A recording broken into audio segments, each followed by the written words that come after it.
The following podcast contains spoilers. This is the Bunzerelly Show.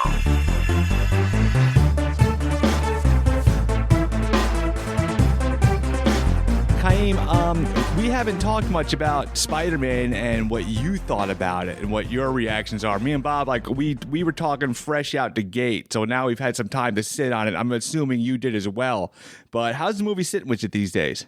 It's sitting all right. It's all right. I like this one. I like this movie out of the installments that Tom Holland's been in so far the best. Mm-hmm. This is definitely the best one. With all the stuff going on, it felt like Tom Holland's Spider-Man movie. Yeah. I would say, and maybe it's because Loki warmed us up to the idea of variants and stuff. I really think it did, even if it was in the back of our mind. Like, it kind of just planted that seed. Yeah. Because with all the marketing, they really hid those three Spider-Men. Granted, they're not hiding nothing now. They're just showing everything all over the place. Yeah. I'm saying in, like, the Sony commercials, like, they're just cats out of the bag. There's more Spider-Man footage out there than Avengers Endgame footage. Honestly. On YouTube. Like, you see any scene you want. And you could, and I don't know what it is. Like, you don't have to sell it to us, Sony. We know it's good, but they're just like, that's neither here nor there. But it made his trilogy because his first one was kind of like him trying to fit in with the Avengers. The second one was his dealing with the legacy. And now this one is, like we kind of talked about with the trailer, like it looked like the resolution was him just breaking off on his own. Yeah. That's what it looked like the settlement was. Like, let's break him, almost like build him up, break him down, and rebuild him. That's what it felt like. And I honestly, I will say that I like that because that was one of the things that I kind of didn't like about this Spider-Man out of the Spider-Man that we've had over the years. Yeah. It was that he was kind of just like, it never felt like he was coming into his own. Yeah. At any of the movies, you know what I mean? He kind of was always leaning on somebody. So for it now to just be finally him, he's got to figure this out. That's what I want to see. I want to see a Spider-Man. I want to see him mature. Yeah, and it was his mess, him having to clean up the mess, which hasn't been like so. It's kind of like tones of stuff that's weaved its way through Spider-Man stories. Yeah, like look what I did. Look, this guy's here because of me. Like Toby's thing with Harry or Andrew Garfield with like full circle, and you could see the reactions. But even in my theater, everybody's like yes, cheering and everything. But his character really got redeemed. Definitely. I thought even like, not so much even like the saving of Gwen, but just like everything. It was like, oh, you know what? I want to see an Andrew Garfield movie again. Yeah. I want to see like, it was not him. Everybody's made mistakes. Yeah, exactly. It kind of put respect on him. Yeah. And people can kind of see that with Andrew Garfield and Tobey Maguire, each of these three Spider-Man, it was kind of like a time and place thing. Yeah. You know what I mean? Andrew just, unfortunately, with everything that was going on, was just in a bad place, bad time. You know, I think it was the beginning of Marvel's success, and Sony started getting that we're going to do a universe fever. Yep. Now the shaky thing is it looks like it's going to happen again because they got a little bit of juice with Venom. Yeah. And then I don't know how this Morbius thing's going to go, and I could be wrong. They could pull it off, but it looks like they're shooting high for the sky again, and we'll see what happens with that. Yeah. But Toby, it seemed like he was kind of reserved when at the first watching, but it's kind of almost better. I know both of the actors had said in interviews that like they wanted to keep it ambiguous about their past, which I guess is more respectful to the creative decisions behind the people that worked on their movies. Yeah. Like, don't tell you how their story ended. Just kind of, vague things like, oh, me and MJ are working it out. Yeah. You think things just, kind of like the audience already knows what happened. We don't have to discuss it. Yeah, and the more too much detail, the villains did a lot, but that was kind of cool, like their backstory, because kind of you needed to remember. Yeah. But and I think that that was a good writing choice of kind of giving that exposition through the villains versus Toby or Andrew coming up and, having to expose everything. Well, what worked out real good was the Green Goblin and Doc Ock. Yeah. Because you never saw them together, but obviously Doc Ock worked for Harry. Yep. He knew of Osborn Industries, two brilliant scientists in that time. So it just felt natural, the two of them talking to each other. And it was just really cool as well. And at first, I had thought they really leaned into William Dafoe having the split personality. Like, man, I don't remember them leaning it into that much. But I don't. First, it's my first reaction. Yeah. I think now looking at it again, I'm thinking, no, I think they're exploring it more. That's what I thought too. Because I would say the same thing. At first viewing, I felt the same way. Then I thought back to the Spider-Man movies when the Green Goblin was there, and I thought back to it and how they hinted at he had these mixed personalities, but it just wasn't fleshed out as well. Yeah. And I feel like they really delved into it now. I think it was like one scene where he's like, talking to the Hearing mask, voices, and he goes, it's just a kid. He's my friend's son or son's friend. And that was about it. But they're exploring what's there. Yeah. Doesn't mean they lean into it much. They just delved into it much. The thing that got me with the Green Goblin, which I did not catch the first time, just because you're getting hit with so much stuff at once, I didn't realize that he killed Aunt May on purpose. Yeah. I took it, the first time I watched it, I was just like, it just seemed like everything happened so fast. The glider comes in. I thought, he's just getting his glider, and it knocked her over. And then it was like, I don't know what it was, but now I watch it again. And he's like holding Peter, and he's like, I'm gonna break you. You try to fix me, I'm gonna fix you, and she's the reason. Da, da, da. And like no, it was all deliberate, and it was also it played into the head stuff. It was like an expanded version of the head stuff he was doing with Toby. Yeah. Because he was trying to do that with Toby. Say like, hey, power like us, this and that. We could be gods here. It just expanded on that. Yep. I mean, different, like it was true to these villains. It wasn't just like the guest star of the month. Like it played on, and if you think about it too, and I think they recognize it, especially they're treating it like these three Spider-Man are the same guy. Yeah. They're different variations of the same person. So it's for Green Goblin to just kind of recognize that. So he's finishing the conversation with Tom Holland that he was started with Tobey Maguire. Yeah. He's just still on that same mind track. And, I also thought that it was great that it kind of echoed off of the final scene with him when he essentially kills himself with the glider, because that's the same way the glider came in before. He pressed a little button, he had to come in, and fortunately Maguire was able to jump out of the way, and then he impaled himself. But that was the same way he tried to take out Toby. Yeah, and it's the same way he got Aunt May. Yeah, and he ended up getting May, He actually pulled it off. Exactly. He was a deliberate move he was trying to do to Toby. He was literally just reliving that same moment. And they paid him the respect of being the big bad, because he was the first. He was the original.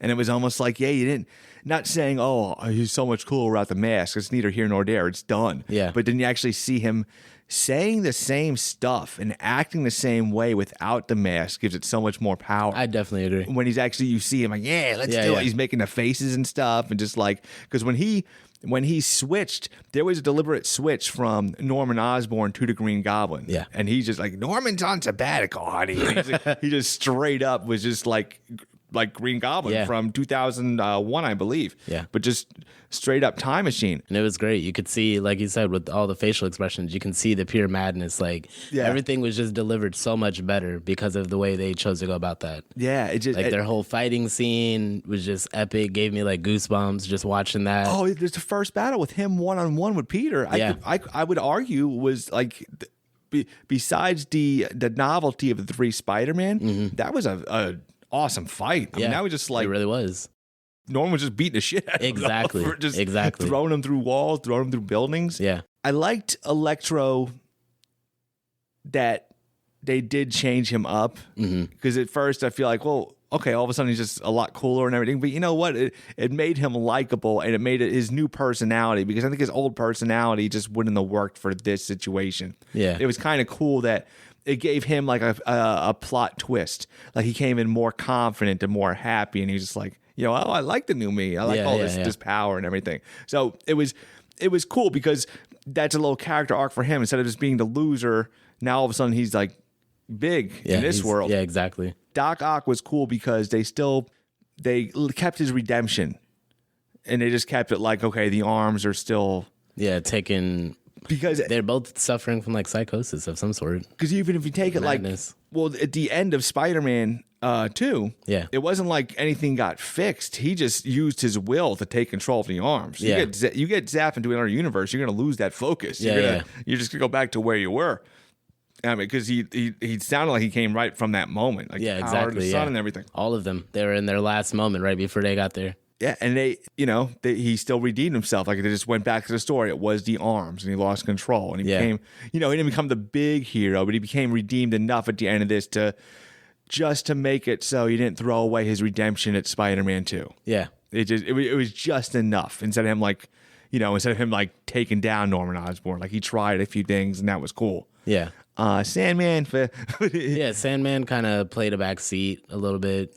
Same with Connors. The lizard, which was okay, because what are you going to do? You can't explore all these guys so much. And I honestly think that you can kind of, I think that was more of a shooting decision. Like, people complain about the CGI of Amazing Spider-Man, so we're going to have these 2 CGI characters. It's a lot easier to have sand moving around, because, whenever they chose to show the lizard, it was always heavy shadowing. You could barely see him. Mm-hmm. The one time they did have him go to the apartments, I'm just going to wait in the van. You know what I mean? I think that was more like decisions there. There might even be more footage of the lizard within the show. I don't know. You made me think of something, because when it came to studio decisions. Yeah. Because I was thinking about the end of Venom. Mm-hmm. Did you see Venom too? Yeah, I did. Okay. So the after credit scene in Venom. Yeah. Where he shows up and he's like, oh, that guy. And it's like, oh, it's going down. He's going to be the other guy in there.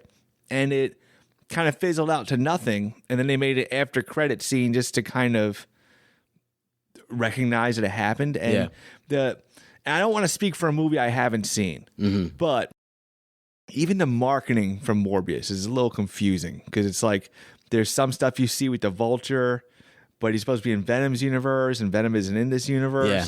And it's almost like Sony's not really sure, or they don't got a clear vision of what's going on with this MCU. Yeah. And I think there was like a miscommunication, maybe. It almost just seems like, what was the point of that? Yeah. Like, what was the point of that, especially if Tom Holland might be done? So why do we do this? Yeah. And then people were like, well, they're setting up for Andrew Garfield, which I don't believe. I think it was just like, I don't know what it was. If they bailed, or it was just something like a tease. I'm not sure what Sony does, to be honest. I'm not sure what they ever do. I think... and they always go big and put a lot into it, and then they go over budget, but like their planning is just kind of crazy. I have another theory, too, that maybe Marvel hasn't said it, but this might have been Marvel's little, break up. Yeah. We'll call you guys kind of thing. We're going to end it big celebration of Spidey, MCU, and then we'll call you guys in a few years. It wasn't you, it was me. It wasn't you, it was me. They're just Marvel's not picking. Where's Kevin Feige? He's not picking up. And it's not you, it's me. It keeps going to voicemail. Yeah.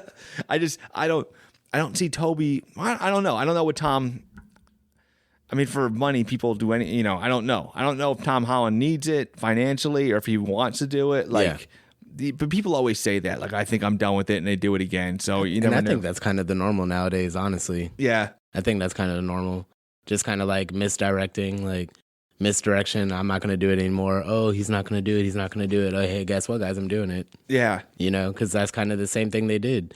Tobey Maguire and Andrew Garfield the whole time. Oh, no, we're not in this movie. We're not in it. We're not in it. I don't know what you guys are talking about. We're not in it. We're not in it. I think what might mess it up if Sony muddles up things too much. But then again, Marvel might just not care. I don't think Marvel will. Because they could just say, look, for you guys that are really into it, you guys know we're not Sony. So if they're doing stuff that they can't figure out, that's on them. Yeah. What about the version, this Spider-Man's version of the Uncle Ben death with it being May? That was cool. Yeah. Because, yes, that was impactful, because there was no way you saw that coming. Yeah, not at all. If I went to the movies, even they showed the clip of him just bloodied and rain on him. They shown that in the trailers. Yeah. So everybody's like, somebody's dying. And that was the last person anybody would have thought. Yeah. People were saying probably MJ, because they show the falling. Even though people were already saying, I bet Andrew catches her, even when they didn't even know Andrew. But Happy was a big suspect. Reason being was because Happy's the last piece of Iron Man. So if Iron Man's done and Spider-Man's done, what are we doing with Happy now? He's that last piece of guidance to where we really need Spider-Man to break off on his own. Yeah, and what else is Happy going to do in the MCU if he's not hanging out with Spider-Man? So it just seemed to make sense. Yeah. John Favreau's got Mandalorian shows to make, so he's busy. He's actually, I could see him in the car when he looks at Aunt May. He's probably thinking like, season 3 Mandalorian. Am I doing Han Solo? I don't know. Might be a lot. Yeah. But the Daredevil thing was pretty cool. That was amazing. It was just cool because it was like one of those things that was rumored. It just appears really quick before you have time to wonder if it's going to happen. Yeah. It just show him. And I wasn't a big Daredevil guy. I caught a couple episodes. I really loved all of those Netflix shows that came out. Daredevil, Jessica Jones. I have Luke to give it another shot. Yeah, I loved all of those, and I was upset that they weren't canon. Yeah, but it seems like now that they're being canonized. They're being canonized, and there's rumors of Daredevil. I mean, well, the character's obviously back, but there's rumors of them doing a season. I don't know, how far did Daredevil get? 3 seasons? I believe so, 3, yeah. So there's rumors of a season 4 with Daredevil. And if not, if he's just existing in the MCU, if he pops up in something else, somebody else's show, somebody else's movie, that would be cool too. But yeah, it's nice to have him in there. And definitely, and then to me, that makes me wonder if Agents of S.H.I.E.L.D. might get canonized. Because I want to say those shows kind of touched into Agents of S.H.I.E.L.D. as well. Well, Agents of S.H.I.E.L.D., well, we granted Coulson and stuff, but I think that was a ABC show. I believe so. Yeah, so it wasn't really tied into Netflix, so it was a different deal. Doesn't necessarily mean anything. But I know when I watched those shows, they mentioned stuff off of S.H.I.E.L.D. And actually, it existed in the same Oh, did it? Okay, so I I didn't get into those shows. I know I remember Agents of S.H.I.E.L.D. was heavy with the Marvel cameos. Yeah. Like Lady Sif was in an episode, Samuel L. Jackson was in an episode, so Nick Fury. But yeah, so they did. Yeah, I didn't follow that show as much either. I didn't really get into the Marvel TV early. Now with the Disney Plus, I'm all about it. But those shows, I can't give you a reason why, but maybe I got to revisit them. Yeah, definitely Daredevil, because that was the one. For me personally, I'd say out of the 4, I believe it is, I would go with you got to watch Daredevil and you got to watch Luke Cage. I mean, he had to make some kind of impact for them to bring him back. There was no reason to do that. They could have very easily made a new Daredevil, and nobody would have batted an eye. Nope. I mean, we're on our 6th Batman now. Yeah. So literally, nobody would have questioned at all a new Daredevil, because we're getting ready for a new Wolverine. Yep. We don't know how or when, but it's going to be a new Wolverine. As passive Doctor Strange was in this movie, which was kind of good, because it's like, okay, is Doctor Strange going to hold his hand the whole movie? Yeah. Which didn't really happen. He kind of disappeared, became Spider-Man's story, came back at the end, had his part. But it does make me excited about the Doctor Strange movie. Definitely. And it makes me more excited about the Doctor Strange movie than thinking the last thing he did was Endgame. Because at the Endgame, he was like the big guy that saved the day. Yeah. In different parts had a bigger part in it of saving the day. Yeah. Now it almost looks like, I don't know how much of this Spider-Man situation he's going to know, or if it really, just from like the wording in the trailer, it seems like they're referring to the Spider-Man incident, like the price, you messed with stuff, this and that. Wong would probably know. There's actually a theory going on about that, because he actually says the words to Doctor Strange. And it's a fan theory, but he says, "Leave me out of it." So the Doctor Strange maybe took that literally, left him out of the spell. Out of the spell. Because if the multiverse is cracking, and that's what this multiverse of madness is about, then I don't know how much they're going to reflect on the Spider-Man stuff. But multiverse is also cracking because of the stuff that happened in Loki. Yeah. So I don't know. If they're just going to say, we could all just imagine there's different reasons why it's happening. Yeah. All these things combined is what's making this happen. I think that's what's making the madness. I don't think it's any one of the situations. It's all these situations happening at once. Yeah. Yeah, it's a bunch of different stuff. It's I am looking forward to that. I'm looking forward to seeing Scarlet Witch again, especially with a different director and a different setting. So instead of that, let's get out of that WandaVision thing. Let's get her being just badass sorceress again. The one thing about Spider-Man was the ending was cool, because it either, if it's not the future or it is the future, it wound up with him going back to his roots with like just a plain costume. Yeah. Just the red and blue. And they said it was, and it makes kind of sense. It would be inspired by the other two Spider-Man. Because like, oh yeah, you guys got the same outfit. Why aren't you doing it like that? You know? Or something like that. But just like simple by himself. It really was a perfect ending. I think so too. I don't know how much of that I need to go from there with him. Because what's he gonna do? Reintroduce himself to the Avengers and stuff? I think it was the perfect ending. I don't know. Maybe they can bring it back to your friendly neighborhood Spider-Man. Because it almost felt like at times with Tom Holland's Spider-Man, at times it felt like it was over his head. Because again, I said he's the more immature out of the three Spider-Man that we've got. Yeah. You know what I mean? So him being in space and dealing with these worldly threats that the Avengers are dealing with, it always felt like it was out of his league. Yeah. He was able to keep up because fortunately he had Tony Stark technology and a suit that's thinking for him and reacting and doing all this stuff. He was getting too bloated with that Avengers stuff. And it's nice to whittle him back down. Exactly. Bring him back down. Now that it could end a couple ways. If it ends like that and it's over, if he goes forward with just Sony does take him back and he does it, it's all up in the air. But I thought it was great. I thought it was a big like celebration of all things Spider-Man. Honestly. And it also ended Tom Holland's. It checked all the right boxes. Yeah. And even like the Avengers being an afterthought joke, it was like with all the build up, I think it met and exceeded the expectations, I would say. You know, it didn't lean too much besides the novelty of all the Spider-Man and all the villains. I think it was a great Spider-Man story.